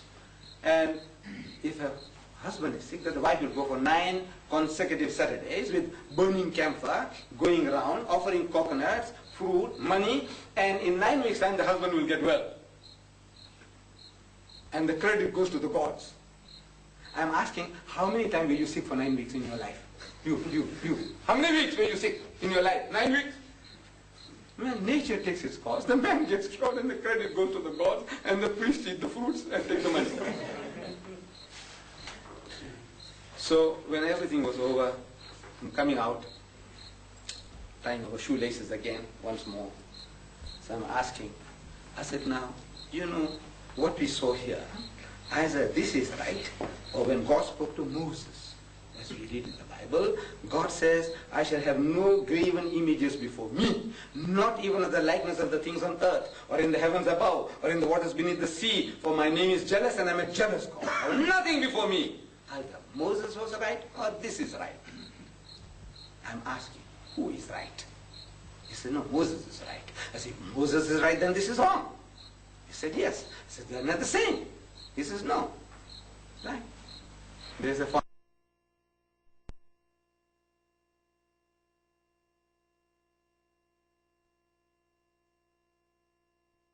what do you say?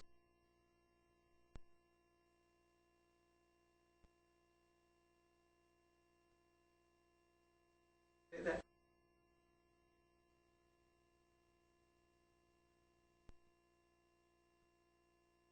One picture is worth 10,000 words. Instead of explaining like this, like that. Come. Have a look at this. This is it. And the other picture, mental picture you have. Now, between the two, you see any difference? Yes. Both can be right? He says no. So if this is right, wrong, and that is right, and that is right, this is wrong. Yes. They're not the same. He says no. Now, this is how, you know, you can explain. There are so many things. And as I said, you know, clinically taking up idea by idea, this reincarnation business. How did that come about? You see, when my ancestors, 5,000 years ago, you see, they came from Mesopotamia of old, what is now modern Iraq. There were certain Indo-Germanic tribes, according to the anthropologist, 5,000 years ago. And the grazing ground was getting too tight for them. So they started moving out. One went north, the other came south through the Khyber Pass into India, and one remained. The one that went north are the Germans. They said, we are the Aryans, the master race. You remember Hitler? And the swastika? You'll find some swastikas here too. You'll find some swastikas in the Hindu pictures. I'll show you something else now. Swastikas. What happened to the swastikas? They're hidden away. So, the Hitler had his swastika. You know that cross? And my Hindu cousin, they also have swastikas. I was wondering, what is this? Because Diwali time came, they made those beautiful designs and say swastikas. I said, this guy, why are they copying Hitler? No, they were not copying Hitler. You see, 5,000 years back, this was the emblem of the Aryans. The Germans say we are the Aryans, the master race. My cousins, now, if I was not a Muslim, I would also be saying, I'm an Aryan, the master race. 5,000 years ago, you see, we were one people. The Germans, the Iranians, and my Banya cousins. We were one people 5,000 years ago. 5,000 years of intermarriage with the Nordic people, and the climate and the diet made the Germans what they are. 5,000 years of intermarriage with the Indian people, and the climate made my people what they are. The Iranian is the nearest to what an Aryan ought to be. The Iranian. The Iranian is not an Arab. He's an Aryan. The ex-Shah of Iran, he was boasting, I'm Arya Mahr, the light of the Aryans. See, but he's also got a lot of Arab blood, a lot of Turkish blood in the Iranian nation, but he is the nearest to what a true Aryan ought to be. But racially, bone structure, my Hindustani and Banya cousins, and the Iranians and the Germans are one racial stock 5,000 years back. Now when they conquered India, see, they were a lighter complexion people, and they walked into India with the swords and the spears. They walked into a town, they said, this is ours. And the people gave in, no fight. He says, the gods have come to take their inheritance. It's all yours, boss. Walked into a village, he says, this is ours. So boss, take it. They took India without fight. They took it, you know, the sword and the spears. These were docile people, the Indian people, very docile. That's 5,000 years ago. They just walked in, conquered. Now my ancestors, you know, they were a very clever people. Look, 5,000 years ago I said they made gold jewelry. 5,000 years ago they made a muslin cloth. 5,000 years ago they had a waterborne surrey. When the white man was living in caves like animals, my ancestors were civilized. What happened? Allah tells you in the Quran. He tells you what happened. So, Kul siru fil ard. He said, travel through the earth. Fanzuru and see. Kaifa kana aqibat allazina min qabl. What has happened to those before you? Kana aksaran nasi mushrikun.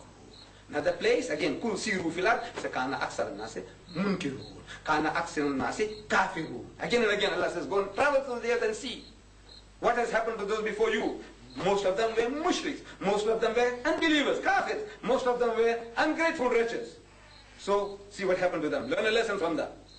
Allah's telling you. These people, they were worshipping the elements. See? Rama didn't make a raft because he was afraid of the sea god. That's the reason.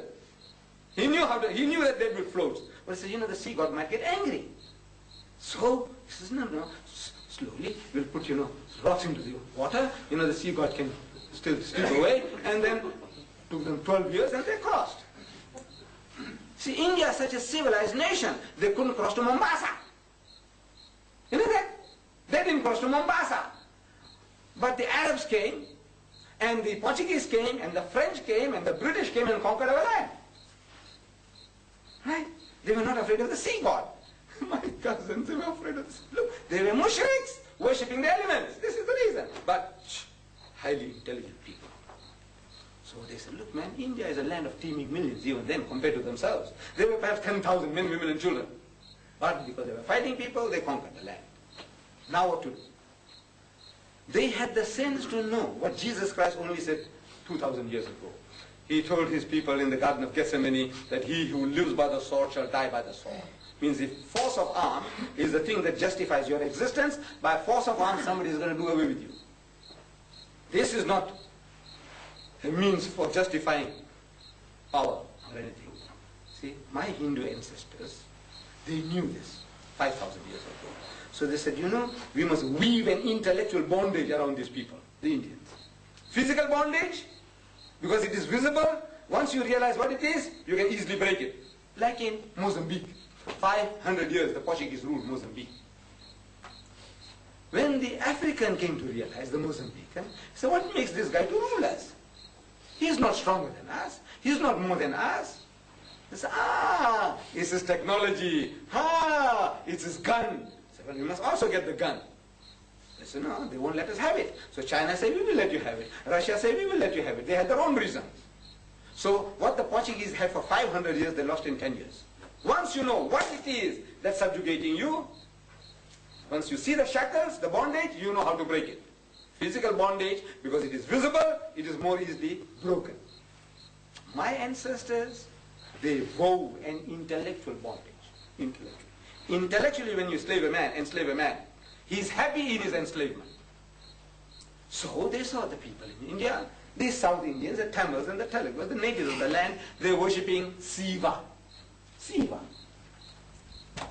Siva. Siva. This is the god of ancient India. Siva. So my ancestors, they told these guys, he said, look, we worship the same god, man, but we call him Shiva. What's the difference? You say Siva, we say Shiva. Same. But you see, Shiva, when he wanted to make man, he took the form of Brahma. And Brahma, as the creator, from his head he created the Brahmins.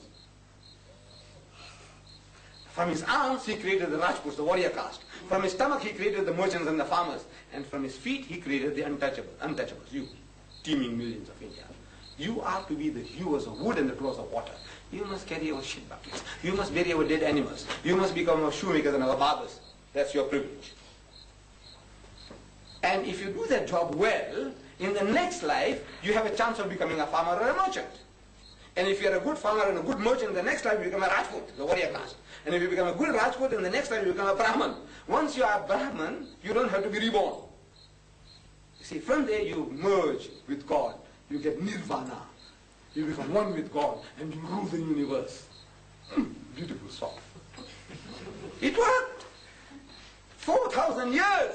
It's working. It's still working today.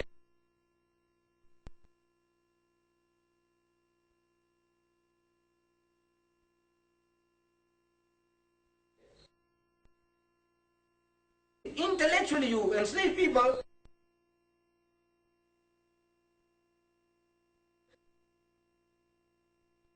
Hindustani ladies.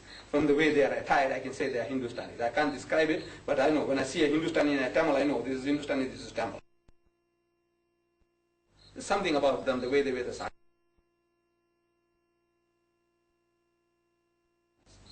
So I stopped the car. There were a couple of ladies with some children. So I stopped the car. I said, Behni, tum log kahan jata? Sisters, where are you going? He said, Darban jata. I said, get inside. So they got inside. I start the car. So since they answered my question in Hindustani, said, Behni, tum log kahan jata? I know they are Hindustanis, 100% now. So I said, I'm asking, I said, Behni, tum log kahan rehta? Tum log Singh rehta ke Maharaj rehta? What are you? Are you Singh?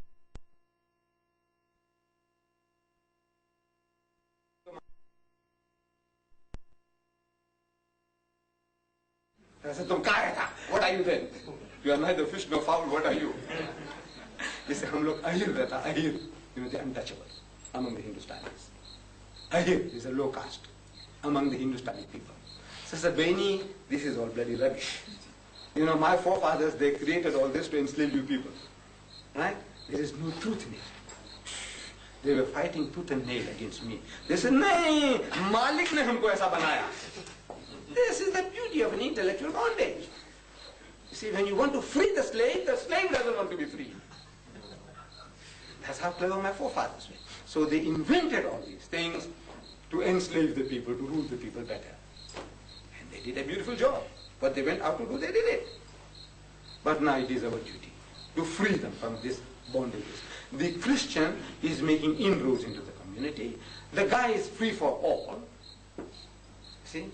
The reason why we are not getting converts is because we don't open our mouths. We are too damn busy fighting ourselves in this ocean of Christianity, in this ocean. We are also in an ocean of Hinduism. We are a minority of a minority.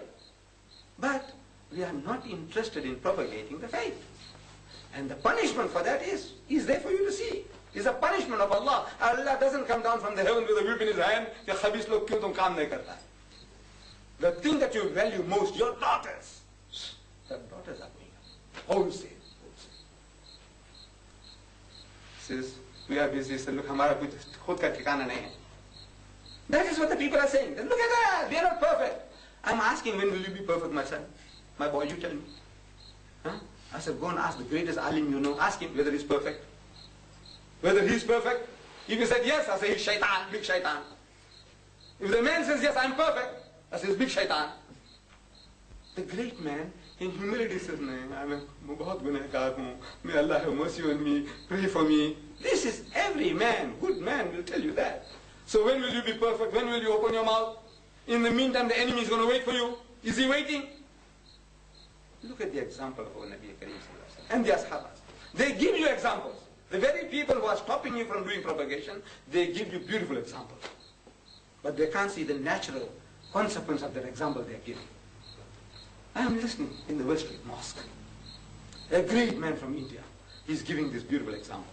He says, you know, in the Hajjatul Wida, the farewell pilgrimage, the last pilgrimage, there were 110,000 Ashabas. And our Nabi Kareem sallallahu alaihi wasallam, in his first sermon, khutbah, he's asking them, he says, have I delivered my message to you? Has my message reached you? And they, in one voice, they all said, most certainly it has. So he lifts up his eyes towards heaven and says, Ya Bari Ta'ala, you be a witness to this, that I have delivered my message.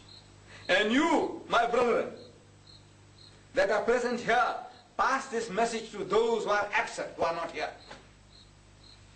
The message that you have received, pass it on to those who are absent. And they scattered throughout the world. Out of the 110,000 Muslims that were there, not even 10,000 are buried in Arabia. What happened to them? They went away in a flying saucer. What happened? What happened to them? No, they understood the meaning of what our Nabi Kareem sallallahu alaihi wasallam spread out throughout the world. They went to India, they went to China, they went to Indonesia, they went to Nigeria, they went came as far as Mozambique. They did the job. That's the example. You're giving that example, but he says, now you know what? You people must come along. You know, we're going to have a little Jamaat there to fulfill that example. Where? We're going to gather somewhere. In some mosque, in some backward place, in Forward Road, and you come there, and you know, we're going to stay there for 4 days, or we're going to stay there for 40 days. The example is they spread out throughout the world. Looking for who? For Muslims? Wanting to convert the converted? No. Were the Arabs perfect? I'm asking, were they perfect? You know 75% of the Khulafai Rashidin were assassinated? Do you know that? Oh, Nabi Kareem Sallallahu Alaihi Wasallam has just passed away. You know, before they can bury him, there was squabble going on. They were perfect. In the lifetime of our Nabi Kareem Sallallahu Alaihi Wasallam, he says, this is what he said. Ask the alim, he'll tell you. He said that, you know, people who don't come for Friday prayers, I feel like burning the homes. In his lifetime, there were Muslims who were not making Jumu'ah. Is it possible? Of course it's possible. I'm asking, why would they go out to foreign lands when Arabia itself was not perfect? It was not. Bibi Aisha Siddiqa and Hazrat Ali, armies, both sides, Muslims, Ashabas, they're killing each other. Who killed Imam Hussein? Kafirs? Christians? Jews? Who? Muslims. You know that? So what are you talking about perfection? I said, look, my dear brothers, you know, tell my daughters at home as well, we must do our best. What little you know, start, man, start. Talk to the people. Bring them over. Win them over. Win them over. And our salvation depends upon that. In this ocean, if you don't do the job, willy-nilly you will get absorbed. We'll lose to the Christians and we're losing to the Hindus. Our daughters, we are losing wholesale to the Hindus. The answer is, change the people before your features get changed. Change them. And with these words, my dear brothers, I'm very, very grateful to Brother Rafiq for creating this opportunity for me to come and share with you on this subject of Islam and Hinduism. I know the subject is very vast, and I can't say I have done very much justice to it, but I hope that this is the beginning. It will give you a start, and one day, inshallah, if you keep on doing the job, knowledge will come to you, more and more knowledge. This is how it comes. See? From what has been said, Mr. Deedat, as in all his lectures, we'll allow a few minutes. It is late. If anybody wants to ask any questions, would like to clarify any point, we'll just allow a few questions in the time that we have.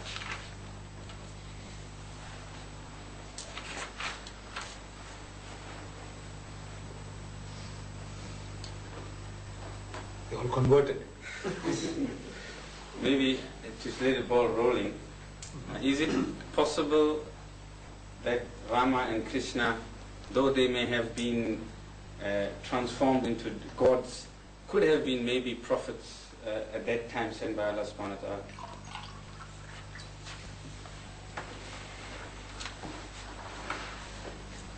You know, in the Holy Quran, we are made to accept this principle, that every nation has had a guide.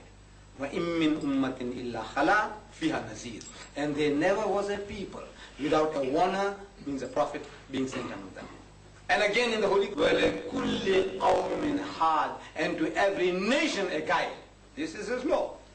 If Allah Ta'ala is not partial with regards to His material gifts, To the sinner and the saint he sends down his rain, his fresh air, his sunshine on everybody. Why would he deprive any group of people from his spiritual blessings, guidance? The reasoning is no, he shouldn't, he wouldn't. Then what about these people? Is it possible that they could have been men of God? I believe it is possible. From this experience, from the Christian Bible, you see, in the Christian Bible, which is Jewish and Christian both put into one, they call the Old Testament and the New Testament, you read there about certain prophets in this book. You read there about Lut alayhi salam, Hazrat Lut alayhi salam. In this book they tell you that his daughters seduced him night after night. Lut alayhi salam. He committed incest with his daughters and he made them pregnant. You believe that? Would you believe that? No. Because Allah tells us, our principle is that every prophet we say is sinless. Every prophet is sinless. And Hazrat Lut alayhi salam, we say he was a prophet of God. If he was a prophet of God, he is sinless. Could he be cohabiting with his daughters and be getting bastard children from them? The answer is no. But the book says so. Had it not been for the Quran testifying that Lut alayhi salam was a messenger of God, would you have believed that he was a prophet? Would you? A man committing incest with his daughters? No. Can you see now? Nuh alayhi salam. We say Nuh alayhi salam. In the Quran is testified that he is Allah's Nabi. Sinless. But the Bible tells us that he got drunk and he was lying naked. You believe that? Hazrat Sulaiman alayhi salam. You believe in him. But his father, Dawood alayhi salam. You know, he goes and commits adultery with Uriah's wife, Bathsheba. According to the Bible, haramkhor, and he had that woman's husband killed, murderer. Would you believe that he was a prophet of God? No. But Allah says so. He is Allah's Nabi, we believe. Allah says he's sinless, we believe. You know, see, Sulaiman alayhi salam, he had 1,000 wives and concubines. 1,000. And in his old age, he made a temple for the worship of idols for his wives. You believe that? Jesus Christ, you read the Bible. He insults his mother. He says, woman, what have I to do with you? Woman! Huh? Is that how you talk to your mother? You expect a prophet of God to talk to his mother like that? And he describes himself as a wine bibber and a gluttonous eater. And ever and again, according to the Bible, he is ever abusive to his people, the elders of his people. He says, you generation of vipers, you snakes, you hypocrites, you fools, you wicked and adulterous generation, haram khor qawm. You expect a prophet of God to talk like that? On that evidence alone, we would have rejected 100% all the prophets mentioned in the Bible. But because Allah Bari Ta'ala says, look, these were masoom, they were sinless, we accept it. We accept that they were prophets, and the stories are false. We said the stories about them are false. So similarly, about Rama, we don't know what would happen. About Krishna, he could have been a good man. Buddha could have been a good man. But these are stories woven around. Certain personalities, exaggerated, fairy tales and all. So I would be charitable. I can't say that they were prophets. But I said, look, they could have, they could have been chosen by God, because this was long before our Nabi Karim Sallallahu Alaihi Wasallam was born. But as the stories are woven around the prophets of the Bani Israel, similar thing can also happen to the prophets of the Aryans. So from that point of view, as the stories are told to us, we say, now look, these are fabrications, additions, frills are being added, like this Hanuman fellow, Hanuman, the monkey god. See, my neighbor in Verulam, Mr. Naidu of the Divine Life Society, a little older than myself. This man, he invites me to his home for a cup of tea. As soon as I build my house, he calls me. So I go along, sit down in his library, and he had more books on religion than in the Gandhi Library in Queen Street. So when I saw all those books, and being in the Divine Life Society, I'm asking him, I says, Mr. Naidu, this Hanuman, this monkey god, I said, was he a animate creature, flesh and blood, or was he a machine, a robot? So he says, no, he was animate, something like us, flesh and blood. I said, was he alone by himself, or did he have wife and children? So he said, no, he also had wife and children. There was a breed of them. I said, what happened to them? I says, you know what? Today in India, we have hundreds of different breeds of monkeys in India. But there is not one Hanuman breed. This breed is not there in India. And it's not there. You know, this is like an Apollo, like a Hercules. You know, big thing like that. You know, but with a monkey face and with the tail of a monkey. Not like the vervet monkeys you find in the Burman bush. You know, the little things. No. This is like a giant Apollo, Hercules, like that. What that thing? Tiger sing. You know, all like that, tiger sing. You carry big, big rocks and, you know, put into the ocean. Those little monkeys, you know, while they were throwing those little stones, if there were those little monkeys like the vervet monkeys, still that causeway wouldn't have been completed. You know? So you need somebody big. So I'm asking now, what happened to them? Mr. Naidu, what happened to them? I says, you know, we have a written history. India, 5,000-year-old. So, if a flying saucer came and took them away, it must be written somewhere. An atom bomb fall and destroyed them all, there must be something written in our history. Mr. Naidu, I want you to do me a favor. I want you to look it up for me. He says, yes, Mr. Deedat, I'll look it up for you. After a month, I visit him again. I said, Mr. Naidu, did you find anything? He said, no, not yet. I'll look for it. I said, okay. Diwali comes along, I go again. I said, Mr. Naidu, did you find anything? He says, no. I says, you know what? I said, there was no such thing as a Hanuman breed of monkeys. So, but my book says so. It can't lie. I said, no, I'm not telling your book is a liar. Your book is not lying. But there was no such thing as a Hanuman breed of monkeys. So what makes you to say that?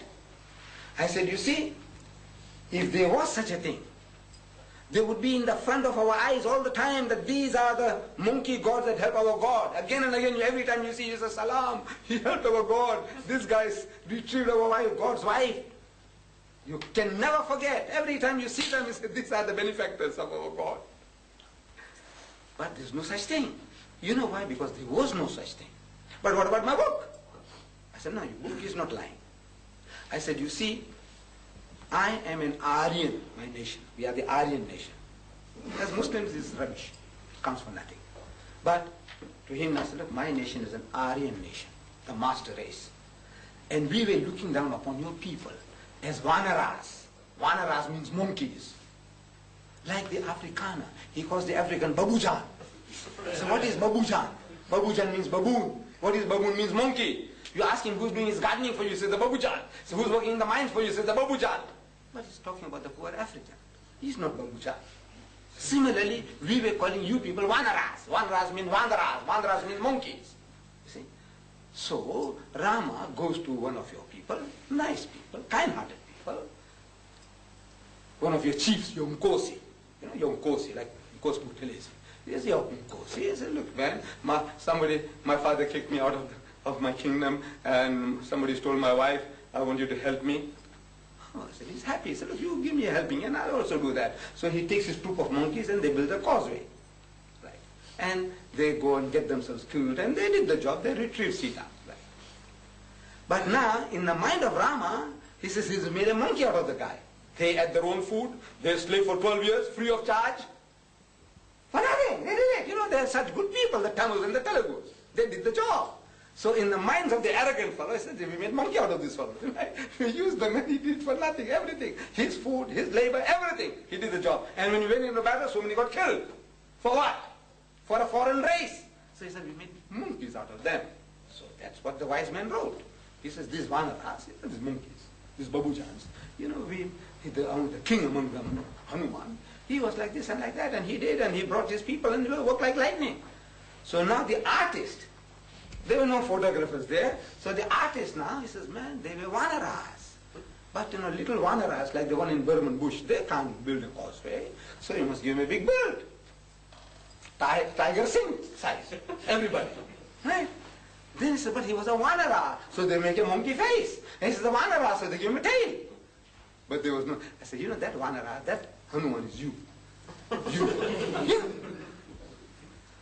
And my God, every learned man I have spoken to, I said, in the absence of another theory, you have to accept my theory, that this is it, that you are the Hanuman breed, you. In the minds of my people, even now, you know, the Banyan, he looks down upon the Hindustani. The Hindustani looks down upon the Tamil and the Telugu. That's what? These are all bloody monkeys, man. So this is what it is, you see. So things like this can happen. You know, over a period, you add frills and you put, you know, give the guy a monkey face and then you give him a tail, all that. But all these things didn't exist. These are the Tamils and the Telugus. Chaps, they have made monkeys out of them. from that. Free them, and in freeing them is benefit for us. You're actually freeing yourself by freeing them. And once you allow them to be Christianized, I tell you, the respect that they have for us. At the moment they have respect. The Hindu has respect. I'm not talking about your competitors in the lakhs. That's different. I'm talking about the ordinary man, the ordinary Hindu, the Tamil, the Telugu, the Naidu, the Pillai, the Governor, the Mudli. He has got respect for you. As soon as it's Christianized, finished. Now he wants to make nest in your head. Now he knows that you're going to go to hell. At the moment that the Sulla fellow is, who? Ask him. And I'm telling him, and he agrees. I said, look, ask your father, your grandfather, if he's still alive, that if he needed 5 pounds in the good old days, and there's a Hindu shopkeeper and there's a Muslim shopkeeper, who will you go to? No hesitation. He said, he'll go to the Muslim, Sulla fellow. I said, what for? Why Sulla fellow? Why don't you go to the Hindu? I said, no. They know. I said, the Sulla fellow is all right. He can't say no. He's got respect for you. Why don't we, use that respect to bring them in, make them our brothers? Instead of waiting for our daughters to convert them, why shouldn't we convert them?